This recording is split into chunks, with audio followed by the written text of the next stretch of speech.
Does anyone have any suggested topic for today? Anything?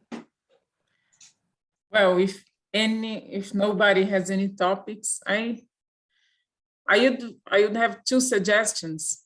One, to read the article you posted yesterday on Jayashri blog.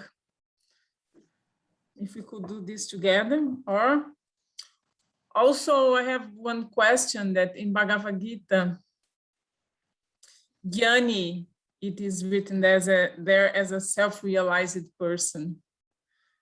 We already talked about this, but I forgot. So what is a jñānī? If you could briefly talk about this. Well, you see, it's not so straightforward, because as I have come to understand, the word jnān in earlier Vedic texts, it actually has more of a positive connotation. And in later Vedic texts, it has more of a negative connotation. That's what I understood in this discussion with one of our Hungarian devotees, actually, Ravindra Krishna, who's like something, he's like a bit of a scholar, because it, I mean, we do see that it can be used in different ways. The word jnān, it can be used it can, there's some spectrum there of meaning. And I mean, that verse in I think you're referring to that verse in Bhagavad Gita where Krishna is saying 4 kinds of persons approaching. We were discussing this with Suvasini, I think maybe this was in our Prapana Jivanamrita meeting, that Chatur Vidha Bhajante Mam, this verse in Bhagavad Gita, where Krishna is describing these 4 kinds of. Yeah, Artorti, Arti, jñānī, and. Yeah, see, my impression in that verse is that jñānī is being used in the sense of, with a positive sense, someone who's an enlightened soul, and perhaps something of a general meaning there, like an enlightened person, someone sincerely seeking after truth. That's the impression that I have from that verse. What are those 4 persons who Krishna is saying?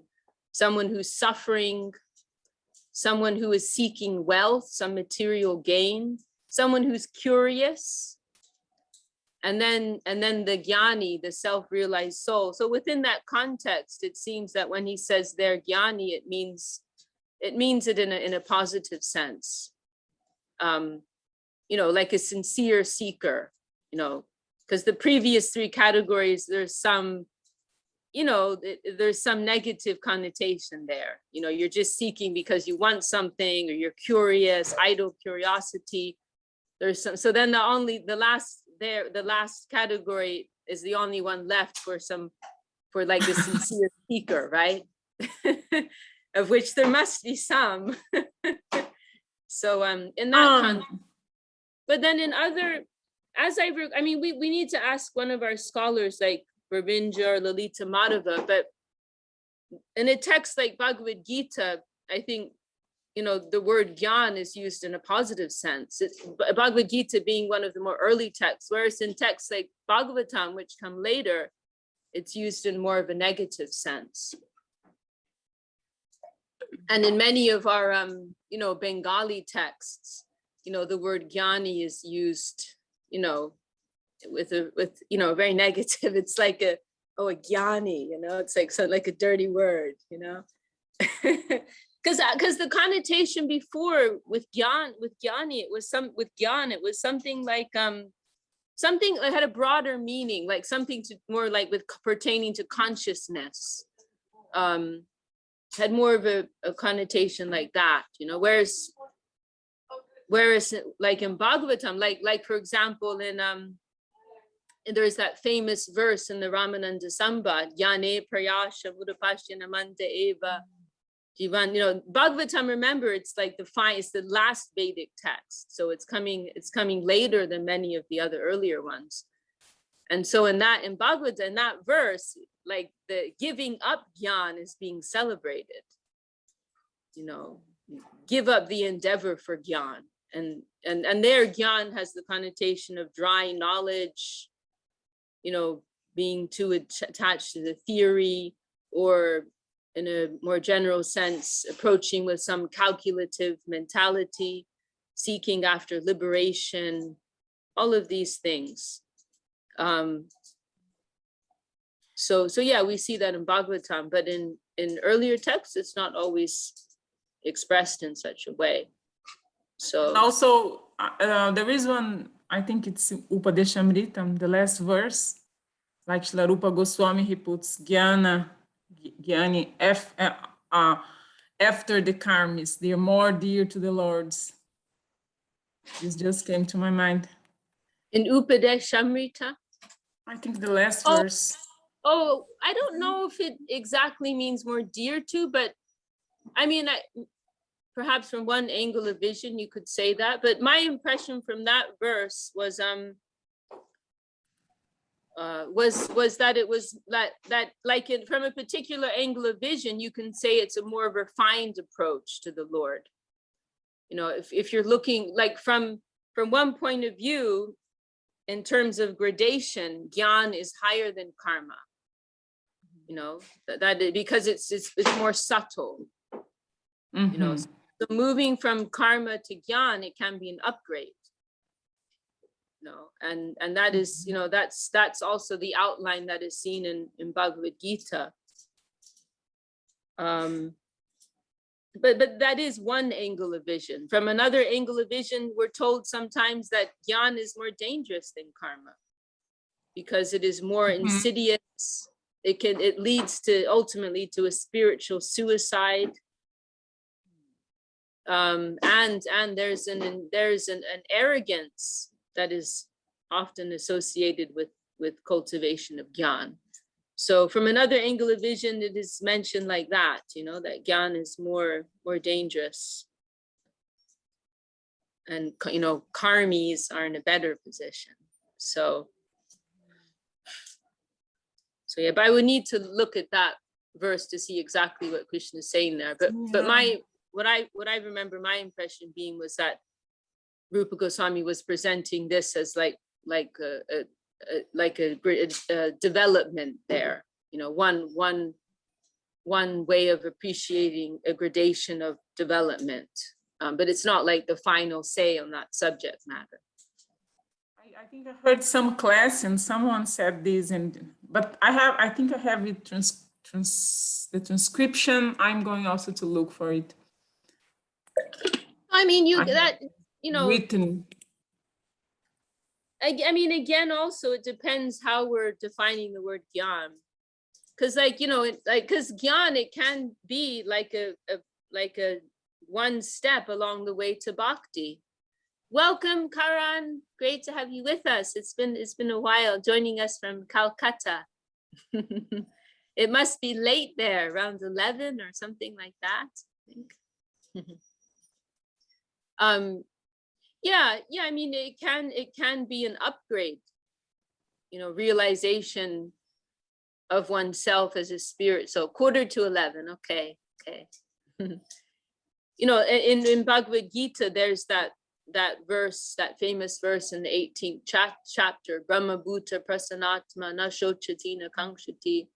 That verse where Krishna is describing the jnānī, like in the best sense, that this is that someone who has realized their nature as Brahma, as spirit, they will come to attain. They are not shochati na kankshati. They never lament after anything. They never lament for anything, and they never hanker after anything of this world, because they realize they are spirit. They have nothing to do with this world. And then Krishna goes on to say, such a person, they will come to attain pure devotion for me, because they're on this platform of pure consciousness.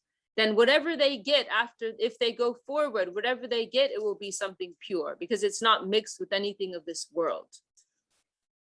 In the Ramananda Samvad, Mahaprabhu rejects this verse, because they're not in a safe position yet. They're at the doorway, but they haven't entered yet. And they're still in that realm, within that realm of, calculation, consciousness. There's not the real touch of bhakti, the positive touch of devotion. So Mahaprabhu rejects that verse. However, there is that positive connotation there, as I already said, that that person, Srila Sridhar Maharaj discusses this verse very, very nicely, and I think Search for Shri Krishna, and making that point that if they get bhakti from this point, then it will be the real thing. It will be pure, because it's not in connection with anything of this world. So it can be like one way of approach, move, and this is what's shown in Gita: karma, jnān, bhakti. It can be. Mm-hmm. Also, in Golden Reflections, Gurudev says that Guru Maharaj, in Bhagavatam, you listen with the left ear is jnana and the right ear is karma. And then Guru Maharaj tells the contrary, the opposite, like better to listen with the right ear, because the left ear takes to jnana. Uh-huh. Jnana cuts the connection with bhakti. Uh-huh. Where is that? Golden Reflections. Is it the name of the book? The Jubilee? You mean Golden Staircase? Golden Reflections is Gurudev's book. Yeah, Gurudev says this. Gurudev says, okay. Golden Reflections, okay. Nice. Nice, wonderful. Thank you very much for the answer. Wonderful answer. Okay. Well, we can read something from that article, unless anyone else wants to ask anything or share anything. I would just like to say that Srila Sridhar Maharaj had very strong opinions on Gyan. When, that Gyana Palyasham verse, he would interpret it as hatefully reject. And one of the very beautiful ways he described the gopis in Vrindavan, what they have, he would call it ignorant devotion. So it seems like on that higher platform that the type of Gyan that they're speaking of is no longer necessary. Mm. Yeah, there's one place where Srila Sridhar Maharaj, he's breaking that first phrase up, that word udapasyan, uta apasyan. He says it means to hatefully throw it far away. Suvasini Didi, you were about to say something, I think. Yes, actually, no, I just wanted to confirm what you said in Bhagavad Gita. This jnānī is used in a positive sense, because the next verse to that, he said that Tesham jnānī nityukta eka bhakti visishyate. He said, Priyo hi jnānī notyatam aham sarcha mama priha. So he's actually who is in full knowledge and who is engaged, in eka bhakti visishyate. So he said, engage in pure devotional service, and he's very dear to me and I'm dear to him, like that. So it is in that following verse, you're saying Krishna is referring to the jnānī. Yes, yeah, I see, and saying that they are very dear to me. Okay. Yeah. Okay, so you're confirming that yeah, that their jnānī is right, that their jnānī is meant in this higher sense, like the enlightened person. Yes, yeah, that's okay. Right, because he's very dear to me, and I'm dear to him. Yeah, and also, okay. Yeah, I just wanted to confirm. Thank you, Didi. Wonderful devotees. I'm very happy to have Suvasini's friendship. She knows like that, I know a few here and there. Yeah. I'm also very blessed to have your friendship.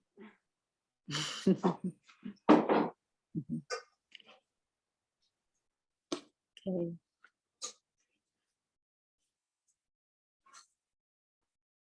Anything else from anyone?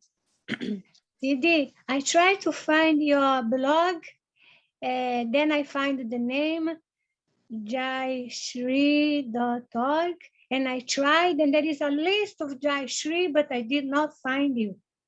And I always wanted to read it, and I could never find. I'm learning a few more things. See, I could already do this, put the microphone, but then I'm looking. I have here your Jayashri, and I'm looking. How do I find it? I put here. I put the link here, Vimala. I don't know if she knows to open the chat box though. I The don't chat, if you can open the chat here. It's not in the YouTube. I was looking in the YouTube. www.jayshri.org. Vimala, I'm gonna see you next week. I will show you. Oh, okay. I'll meet you in San Jose. Yeah, true. Thanks. Okay.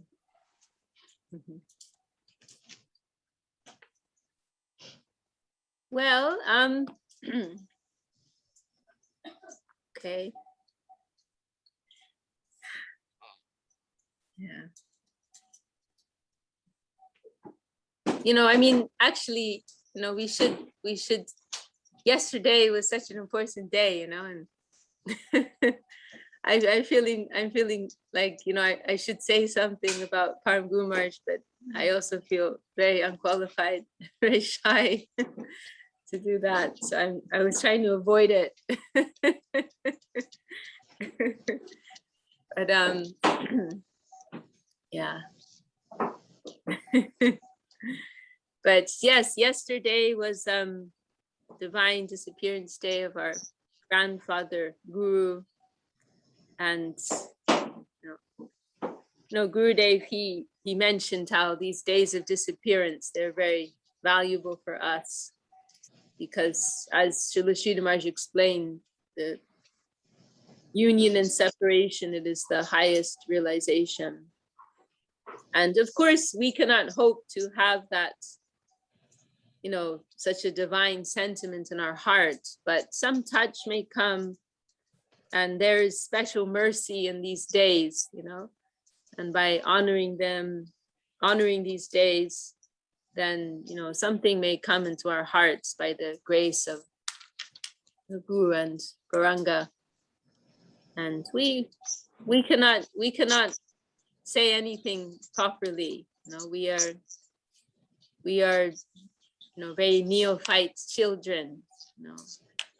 So, and you know, we have to be careful, because, you know, as Gurudev said, we cannot give a certificate to Guru Maharaj. But you know, we are not in a position to give any praise. You know.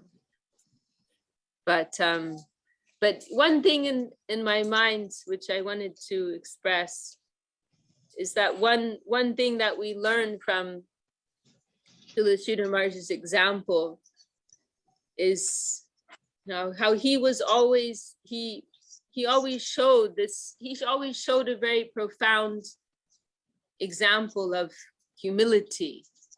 You know, that, you know, as Gurudev used to say, you know, Guru Maharaj was a back pushing man. And you know, time and time again, you know, he was, you know, stepping back from any type of position, you know, and very prominently. I mean, there are a number of prominent examples, but one of the most prominent, of course, is at the time of Srila Bhaktisiddhanta Saraswati Thakur's departure, you know. And it's also, you know, it's something that we always mention, but we should always mention, actually, because it's such an important event.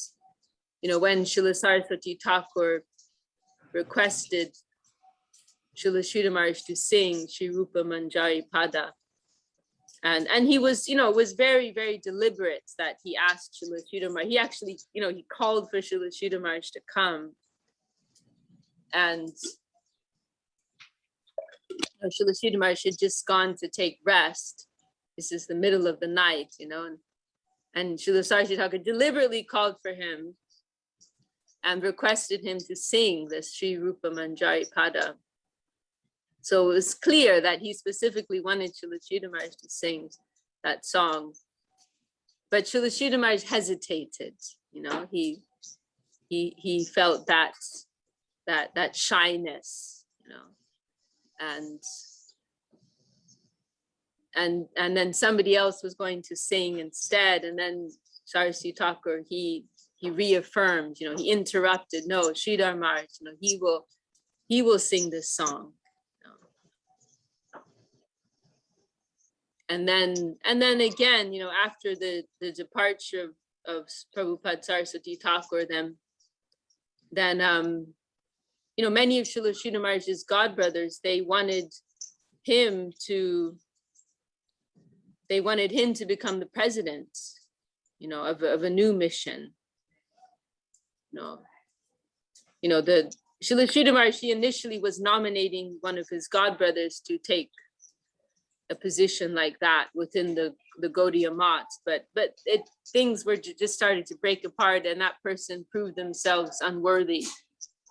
And so then Srila Sridhar Maharaj, he went his own way quietly. You know, he didn't want to be in the midst of, you know, after some period of waiting, he quietly withdrew. And then his godbrothers, they, you know, he kind of went into hiding, actually. And his godbrothers were searching after him. And then finally they found him in Navadvip, and they asked him, they wanted to form a new mission and make him the head, but he declined, you know. No, Srila Sridhar Maharaj, he was so deeply immersed in the upper plane, you know. There was one occasion when, you know, when there was this ugly politics being directed against him, you know, from another institution, which we shall not name. Then he, you know, there were many things that were happening. There's that Bhagavan Prabhu in Venezuela. Wow. Bhagavan. Wow, how wonderful to see you. I'm hearing, I'm very happy for you on this day. Yesterday also I heard the program there in London. I was in the program, but I was not for this way. That's why you couldn't see me. But it's a pleasure to hear from you. Well, what did you say yesterday? There was a London program. Oh, I see. And you was, I see. Yeah.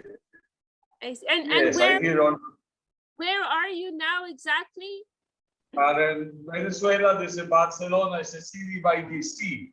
I live very close by the sea here. It's a place called Barcelona, it's a city. Barcelona. It's close to the... This is another Barcelona in Venezuela. Yeah, there are many... No, he's in Spain. Oh, he's in Spain. I see. Spain. Oh, his line is breaking up. Anyway, what a wonderful surprise to see you. It's been many years since I saw you. Last I saw you. Yeah. It was in Navadvip. Yeah. I was in Navadvip. Yeah. Yeah. Wow. Very, very nice to see you, Prabhu. I've been hearing for you since a while. But it was always I hear for different devotees. It's an honor. Yesterday the class was really beautiful. I was very, you know, the way you people talk about what you hear from Srila Govinda Maharaj, the way people talk about Srila Sridhar Maharaj, it was real amazing. It was a very humble and sweet and lovely way. I was real happy yesterday to hear from you people about the glories of Srila Sridhar Maharaj. Thank you, Guru.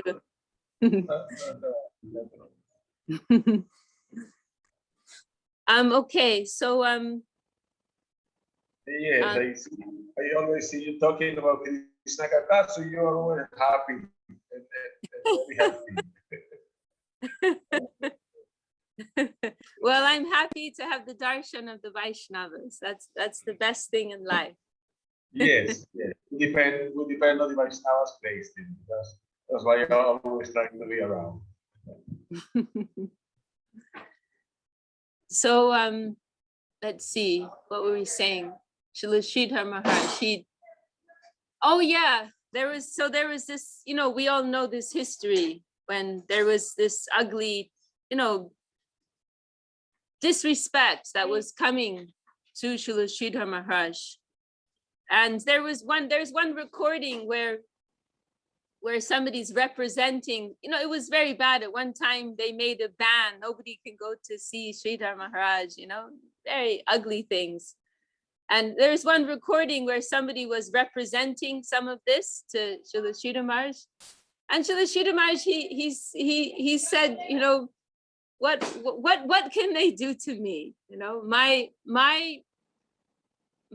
aspiration is to be at the feet of Rup, Sanatan, you know, Raghunath, you know, Gadadhar, you know, he was mentioning some of these eternal associates, and maybe I'm gonna have to move.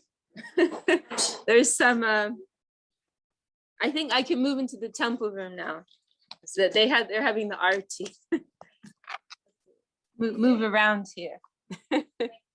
My internet might briefly cut out because it's two different Wi-Fis. So it might just be a few seconds break.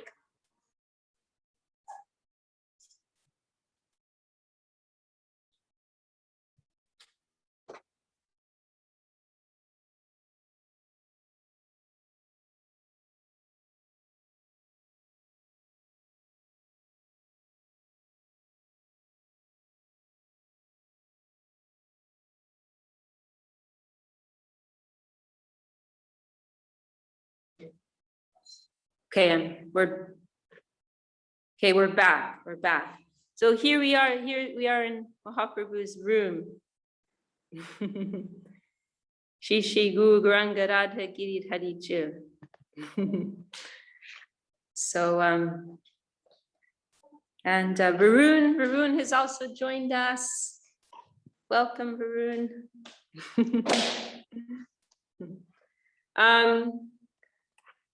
Oh yeah, so he was mentioning some of the associates of Mahaprabhu and saying, you know, what can they do to me? You know, like these things, they don't bother me. You know, I'm aspiring to live at the feet of these great souls, and whatever anyone will say about me in this plane, it cannot harm me.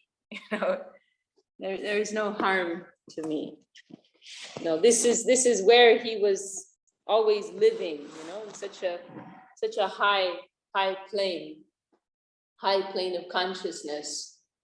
You know, we heard also Srila Gurudev, he spoke about how, I think maybe I have to put the screen like this.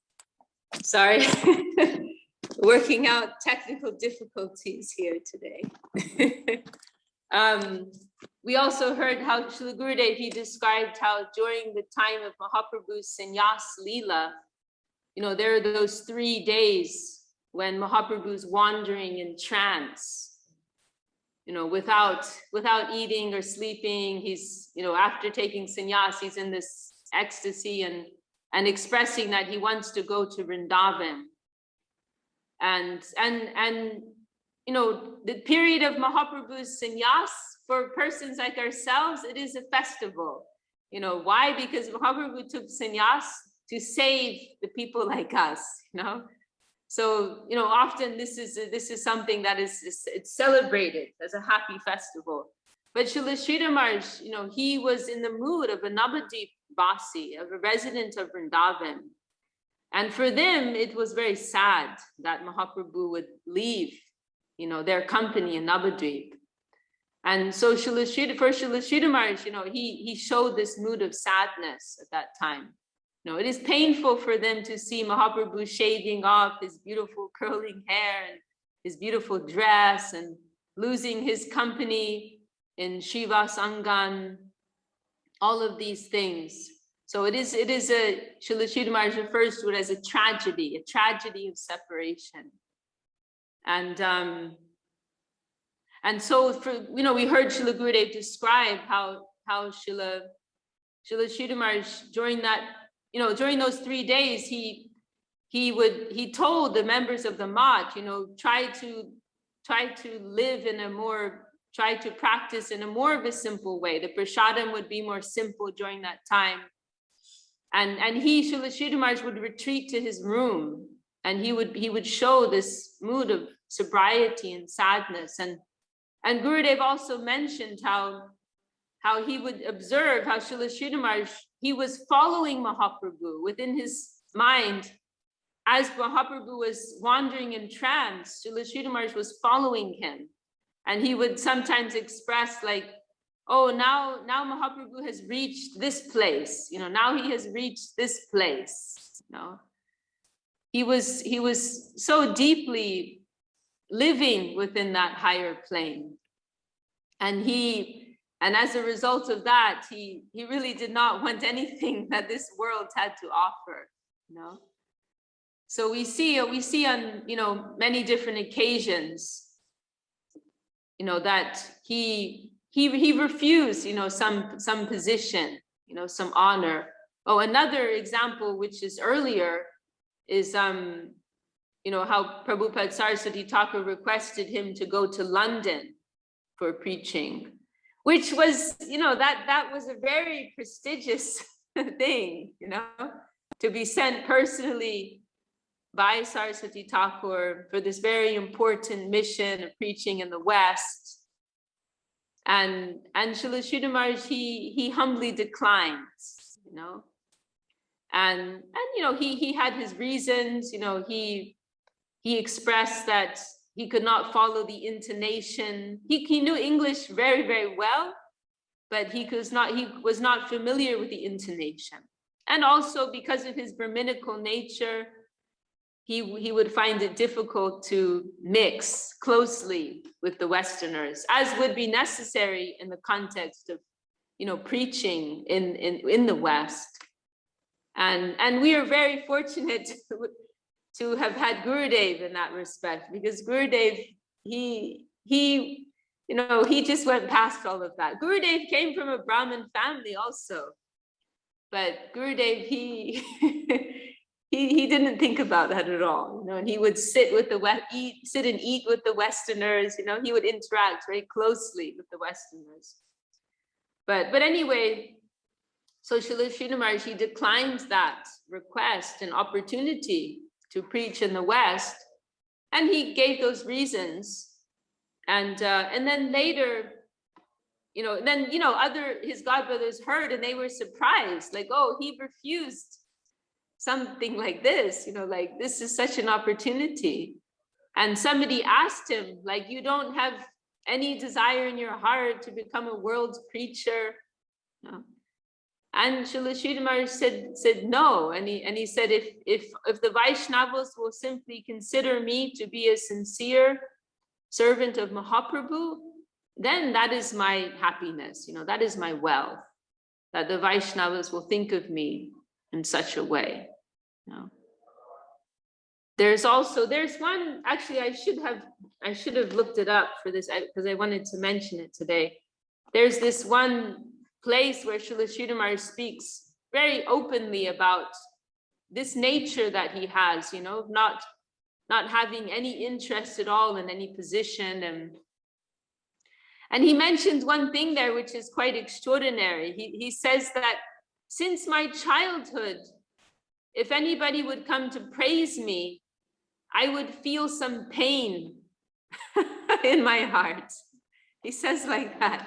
I would feel pain in my heart if somebody, And I think he even said, like, I don't know if you'll believe me or not. Maybe you won't believe me, because it is difficult to believe or understand, you know. But he says, it's painful to me when somebody praises me. You know, such a, you know, humility to that extent, humility to that degree. And actually the context of that, I recall, is he's mentioning to there's a group of Westerners there. And, you know, actually Srila Sridhar Maharaj initially, he did not want the mission to become so big. And I think primarily because when things become big, then necessarily they have to become a little diluted as well. You know, and Srila Sridhar Maharaj, he liked to maintain a very strict and very, very high standard, very exclusive standard. And when you are bringing in so many persons, especially from different cultural backgrounds, you know, then it would not be possible to maintain this kind of high standard. So anyhow, Srila Sridhar Maharaj, he was quite resistant in the beginning to having the Westerners become a part of the Math. And initially what Srila Sridhar Maharaj conceived was that the Westerners would have their own separate mission called the Maha Mandala, something like that. And some of you will remember, you know, this piece of land, we used to call it the land of nectar. It was like maybe 10 minutes down the road from our Mat. And, you know, when big groups of Westerners first started coming in the 80s, then Srila Sridhar Maharaj had them stay there, you know, separately from the Mat. And his idea was that they would form their own mission, you know, persons like Sagar Maharaj, Goswami Maharaj, Janardhan Maharaj, they would act as gurus within this separate Western mission. And Srila Sridhar Maharaj would act in the capacity of an advisor. You know, he didn't want to have a primary role within that mission. So his idea, they would keep some distance, they would run their own mission, and occasionally they would come to consult with Srila Sridhar Maharaj. That was his idea. And, you know, we've heard even that, you know, because Gurudev was the one who like put some pressure on Srila Sridhar Maharaj to accept the Westerners in more of a close way. And so Gurudev, he started having these like Western guest houses built. And we've heard when Srila Sridhar Maharaj saw them coming up, he had a little anxiety, you know, like he made some comment, I am besides myself, you know. He was a little nervous to see how the Mat started to expand and how the Westerners are becoming more involved. And eventually by Gurudev's, you know, mercy and some degree of insistence, then Srila Sridhar Maharaj, he accepted, you know, you know, and that is the mercy of Srila Govinda Maharaj. That is the grace of Srila Govinda Maharaj. And also previously, you know, Swami Maharaj Prabhupada requested Srila Sridhar Maharaj to become the president of ISKCON, you know, and Srila Sridhar Maharaj, he declined. Srila Swami Maharaj Prabhupada, he wanted to build like quarters for Srila Sridhar Maharaj, you know. And he in Mayapur, in the Mayapur Chandradoy Mandir, ISKCON. But, you know, again, Srila Sridhar Maharaj, he didn't want that position. So, you know, he would refuse persons who were, in the beginning, he would refuse persons who came to him for initiation. And it was only by the order of Nityananda Prabhu, you know, that he decided to take up that duty, you know. So it is a very valuable example for us, you know. The substance is within, you know, and he had no desire for anything on the surface, you know. His interest was always on the substantial side, you know. So, you know, so many, you know, the glories of Srila Sridhar Maharaj, they are infinite, just one point which I was reflecting on yesterday, but I didn't have the time to speak about. Didi? Yeah, yes, Prabhu. Maybe you could mention something about the special relationship between Govinda Maharaj and Sridhar Maharaj, because I think that's very instructive about the relationship between disciple and guru. I think it's like a perfect example of what that type of relationship should be. Yes, very nice point. I see Jayadev here with some friends. Dandavad, Didi. Dandavad. We're Who's here with a few friends. Oh, very nice. You're breaking up, unfortunately. Dandavad, yeah. I've never seen it like, I didn't know. We got a whole posse here. There's Chintamani. Dandavad. Dandavad. This is our dear friend, very sincere yogini, prema love, music.com. Aloha. Wonderful to meet you. Very happy to meet you too. Yay. Hope to meet you in person. Well, that would be wonderful. So is this the Santa Barbara where you are now? Yes. Yes. Okay. Very nice. Would you like to meet me? This is Dowd, our drummer brother friend here. Hello. Nice Hello, aloha. Aloha. Nice to meet you. Very happy to meet you too. Okay, and Narayani. We have one more friend here for you to meet, Didi. Okay. She has stayed and done seva at Kumkum's ashram there. Durga, Devi, or Chelsea. Hello. Hello. Oh wait, what did you say your name is? It's Durga Devi Dasi. Okay. Nice to meet you. Her and her husband, Turkey, have served there, and they're going to serve again. They're her neighbors. Wonderful. Dandavad.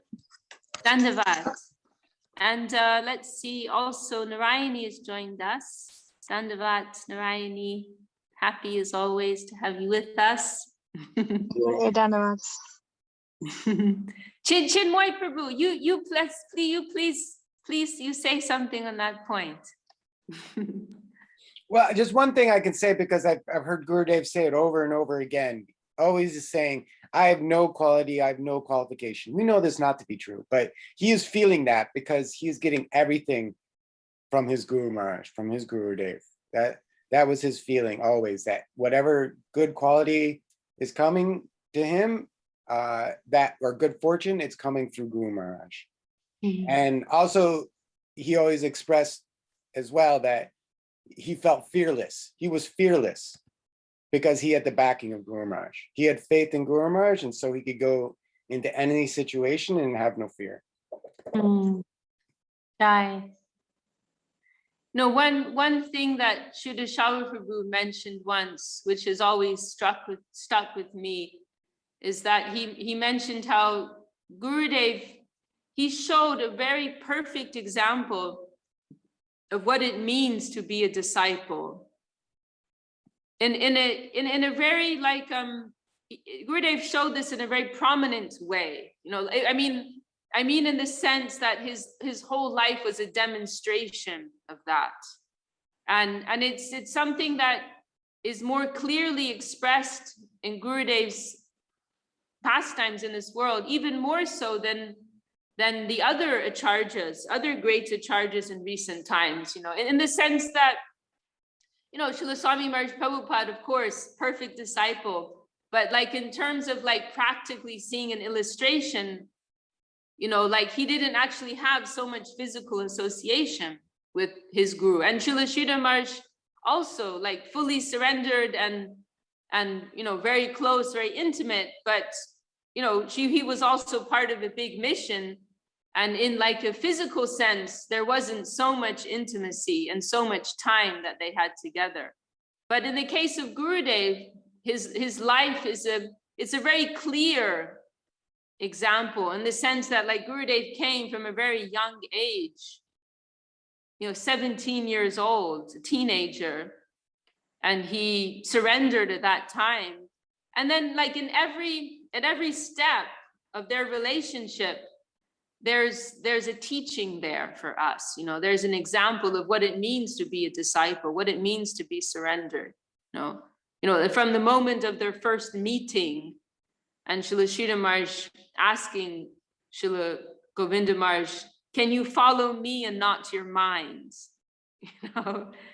This is so profound. This is an illustration of Bhagavad Gita, the first lesson, when Arjuna sets aside his own ideas and tells Krishna, I'm ready to follow what you want. Shishashtiham shadi tamam prapanam. This is the real starting point of spiritual life, to set aside your own, mentality and to receive what's coming down from above. So that first meeting of Srila Sridhar Maharaj and Srila Gurudev, it perfectly depicts that, and there are so many examples of that. And we felt that in Srila Guru, we felt that and we heard that in Srila Gurudev's presence. Gurudev it was constant. He was always mentioning Guru Maharaj. Everything that he did was for Guru Maharaj, like so much so. And several senior devotees, they mentioned to me, like who knew Srila Sridhar Maharaj and who knew Gurudev. When Gurudev left, there were two of them. It was Janardhan Maharaj and also Madhusudan Maharaj. They both separately expressed to me that when Gurudev left, they felt that they lost Guru Maharaj's company also, because they felt that Guru Maharaj was living so much within Gurudev, that in Gurudev's company, they were getting the association of Guru Maharaj and Srila Govinda Maharaj. It was literally like with every breath, he was serving his Guru Maharaj. Everything he did was in service to him. Every disciple that he accepted, he wasn't thinking of them as his own disciple. It was an offering for his Guru Maharaj.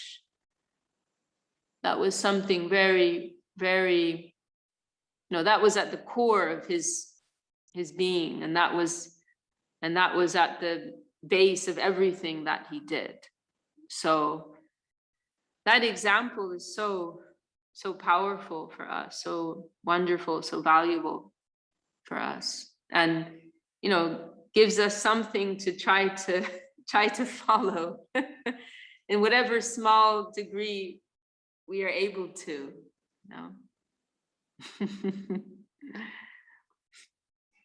Okay, well, maybe we'll stop there for today, unless anyone else wants to add anything to that.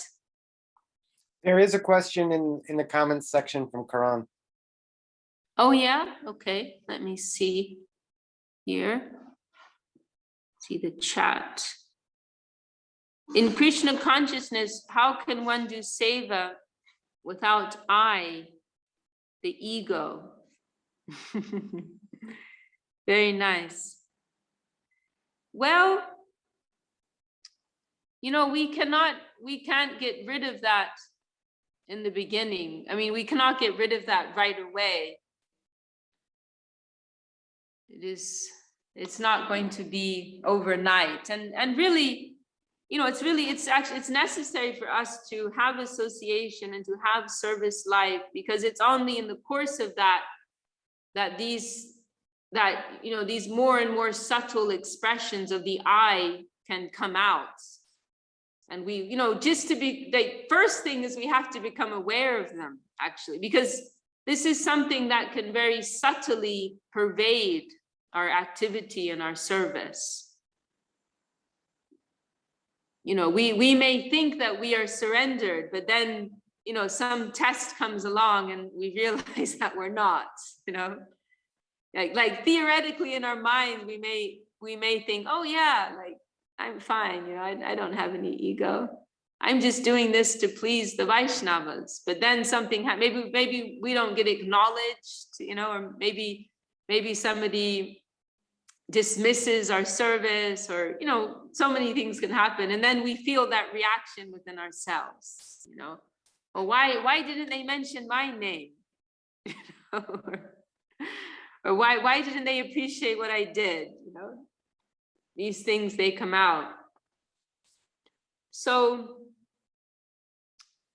you know, Shravan, Kirtan, we have to go on with that. And, you know, we have to clarify our understanding. The first thing is to have that clear understanding, you know, that, you know, we are not the doer. You know, in any service that comes to us, it is an opportunity.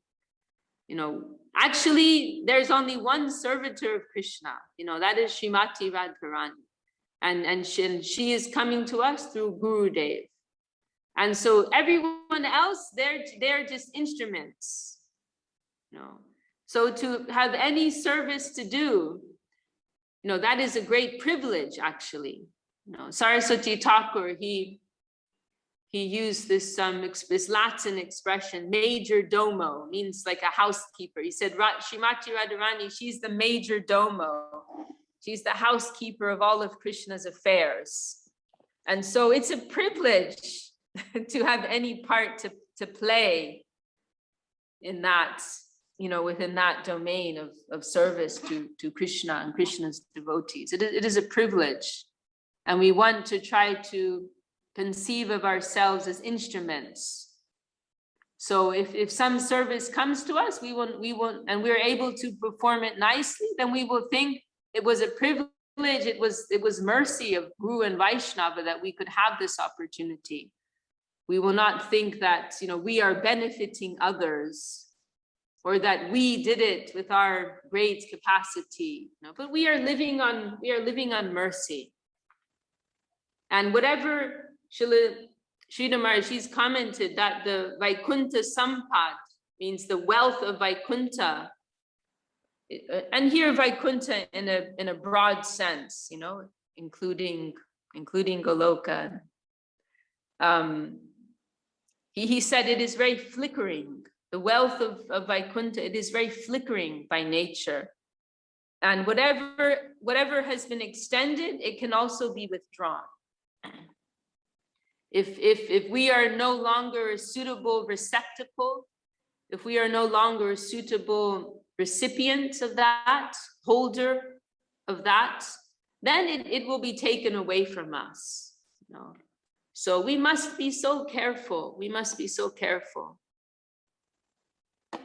Gurudev, he used this analogy that maybe it was Saraswati Thakur's analogy originally, that a pot of milk, that you're milking a cow, you have this beautiful pot of milk, and then if one drop of urine from the cow enters that milk, then the whole pot is spoiled. It's all spoiled. So this analogy was used to show the spirit of pride, pratishta. You know, we may, by the grace of Guru and Vaishnava, we may have capacity to do service. We may be able to do it very nicely. We may, by the grace of Guru and Vaishnava, we may have, you know, beautiful qualities in devotion that are developing. But then if some touch of pride enters into that, then it all becomes spoiled. It all becomes spoiled. You know?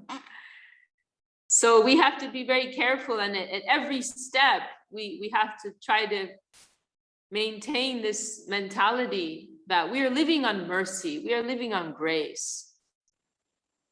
And nothing is our property. You know? Even whatever understanding we have, whatever capacity we have, we will think of it all as divine grace. You know, it is something that is being extended to me by mercy.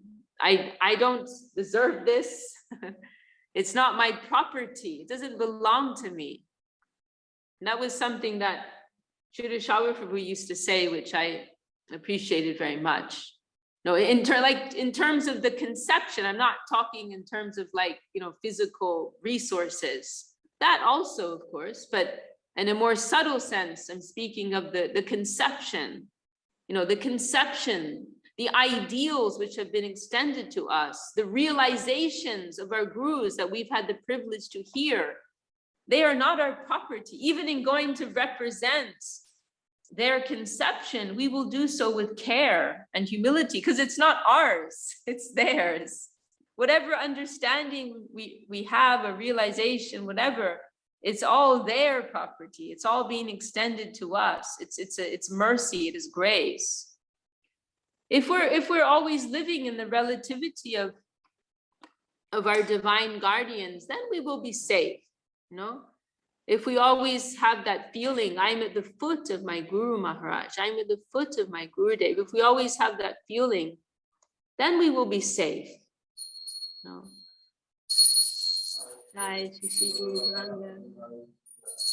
If we have that, if we're living always within their relativity, then we will be safe. Then we will feel, inevitably we will feel ourselves to be in that small position.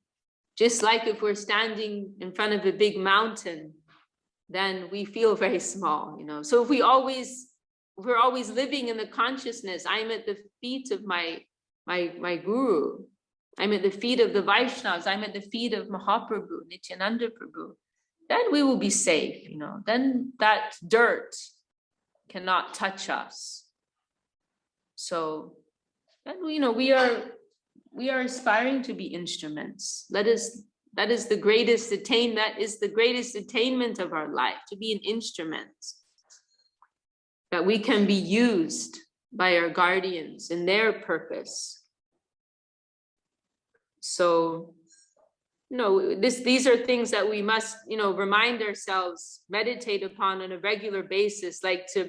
Sometimes we may go off track a little bit, and that's okay, but then we got to bring ourselves back in,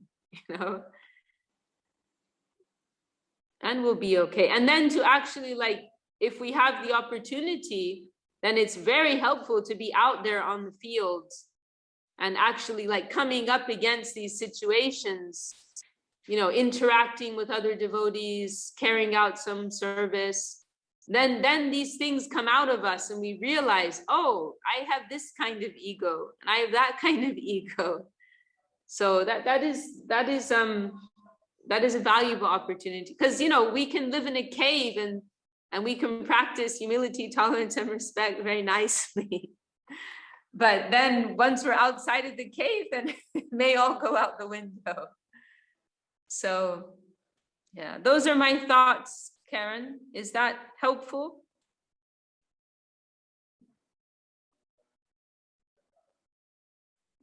Okay. Does anyone else want to add anything to that? Okay. Karen saying thank you. All right. Well, hope we can be of service. There's a wonderful talk of actually it's an article which was, I think it was originally an article and it's been translated to English. It's in one of the Gaudiya Darshans that Devi Prabhu did. The Land of Absolute Reality, it's called. I published it on the Jayashri website actually also. You can find it there. And it's very beautiful. And he's saying how he's speaking in praise of Saraswati Thakur and saying what vision of reality he has given us. And this is one of the points he touches on, how in spiritual transactions, everybody feels that they are receiving mercy from the other. So he gave the example, the guru may be instructing the disciples, and the disciples are feeling, oh, Guru is being very merciful to me by imparting his divine knowledge. And the Guru is feeling, oh, my disciples are mercifully giving attention to my words. No, they are very merciful. They're engaging me in some service. And they are giving attention to my words. So there's no room there for assertion. There's no room for self-assertion. Everyone feels that they are the recipient of mercy. Everyone feels that the others are bestowing their mercy upon them. No one is thinking, oh, I am giving mercy to this person or that person. There's no room for such a conception there. So this is the kind of plane that we are approaching. And if we want to enter that world, you know, we have to cultivate that kind of consciousness ourselves. That we are always living on mercy. We are always living on prasad. We are always living on grace.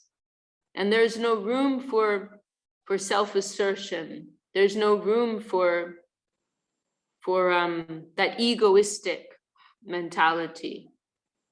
We are living within an organic whole. We are one part within a whole.